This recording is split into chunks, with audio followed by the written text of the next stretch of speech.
Жақында ашық сабағыңыз қалай өткізуді ойлап жүрсіз бе? Ұйымдастыру кезеңінен бастап рефлексияға дейін тапсырмаларды жинақтап, әртүрлі әдістерге негіздеу сіз үшін мұң ба? Жасанды интеллектті қолданғыңыз келеді. Жолын білмей жүрсіз бе? Ендеше жауабы менің каналымда. Ол үшін Google-дың іздеу жолағына үздік педагог YouTube деп жазуыңыз керек. Жаздым. Ең бірінші шыққан сілтемеге кіреміз.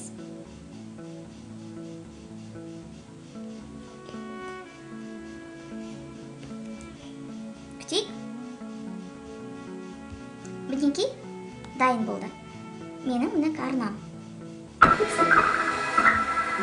Мәселе қай жерде? Мына жерде плейлисттер тұр. Басамыз. Сол кезде ұйымдастыру кезеңінен бастап рефлексияға дейін барлық сабақтың бөлімдеріне арналған тапсырмалар жинақталған. Менің плейлистім 10. Бірінші ұйымдастыру кезеңіне арналған тапсырмалар, тінтуірдің қозғалысына мән берсеңіздер. Екінші топқа бөлуге арналған. Үшінші үй тапсырмасы. Төртінші жаңа сабақты меңгерту. Бесінші жаңа сабақты бекіту. Алтыншы бағалау. Жетінші рефлексия кері байланыс. Сонымен қатар мұғалімдерге арналған конкурстарға ұсынған жұмыстарымды ашық түрде жариялап отырмын. 9-шы плейлист оқушылардың байқауы. Мұнда ғылыми жобалар, буктрейлерлер, түрлі оқушылардың ізденістері, және 10-шы ол біртұтас тәрбиеге арналды. Қанекей көрейік. Мысалы, үй тапсырмасын тексеру жолы. Басамыз. Мына жерде үй тапсырмасын тексеру деп тұр. 3-ші плейлистте 14 видео бар. Жылжытып отырып қажетін табасыз. Мәселен, бәйге ойын арқылы үй тапсырмасын тексеруге болады.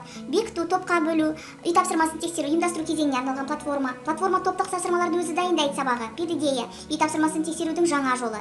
Жасанды интеллект 1 минутта мәтінді әзірлейді, яғни тура сол әдісті пайдалану арқылы, мультик дайындау арқылы үй тапсырмасын тексерулеріңізге болады. Тест құрастыру арқылы, тіпті PowerPoint-та презентация жасау, жасанды интеллекттің түрлері дәл осы жерге шоғырланған. Жабайып, келесі плейлистке қарай көшейік.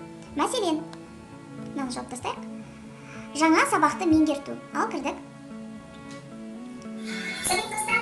Мінекей, бұнда керісіншелі. Бұл жерде мінекей көріп тұрсыздар. Бірнеше әдістер, мынаның барлығы соған жатады. Мына жоғарыдағы сілтемені басуларыңызға болады. Өздеріңіз көріп тұрғандарыңыздай, бұл плейлистте 21 видео бар. Соның біріншісін көріп тұрсыздар. Ал кеттік. Ойлау қабілетін төңкеріп таста. Керісінше ойлау әдісі бұл педагогия, ұлттық құндылық қоржын толтыр педагогия, көркем жазу бұл платформаны пайдалану, ашық сабаққа арналған су жаңа әдістер функционалды сауаттылыққа байланысты, storytelling, ашық сабаққа идея ұлттық құндылық, ойын платформасы, ойлаудағыларын жоғары деңгейге жетілдіру, кез келген мәтінді дауысқа айналдыру, авторлық әдіс, қара сөз, абай ізімен қолданып көріңіздер. Тамаша әдістерінің бірі. Креативті презентация жасау, эсседегі сөз саны, сөздік қорды қалай байытуға болады, жалпы эссенің құрылымы, бренд әдісі пайдаланып көріңіздер. Ашық сабаққа арналған 4 саты. Бұның барлығы жаңа сабақты меңгертуде тұр. Тағы да артқа қайтайық. Тағы да біреуін көрейік енді. Мәселен, мұғалімдердің конкурсы, өте қызық шығар. Мұғалімдердің конкурсына ұсынылған сабақ. Мынаны тоқтата тұрайық. Мінекей.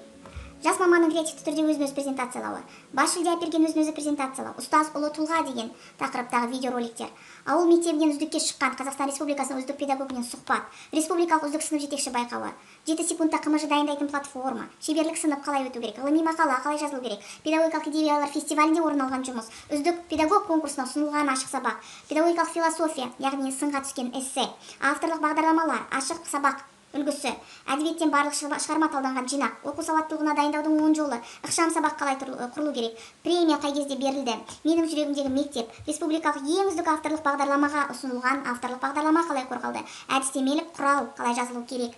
Яғни барлық мұғалімге келе беретін және конкурсқа сай дүниелер осы мұғалімдердің конкурсы плейлистінде жинақталған. Айта берсе жетіп артылады, өздеріңіз ақтарып қарағандарыңыз жөн деп санаймын. Ал егер де жинақталған сілтемелердің үлгісін алғыларыңыз келсе, төменде көрсетілген телефон нөміріне хабарласыңыздар. Мен жинақтап қойдым. Әрине ол тегін. Лайк, комментарий сіздерден болсын. Сау болыңыздар.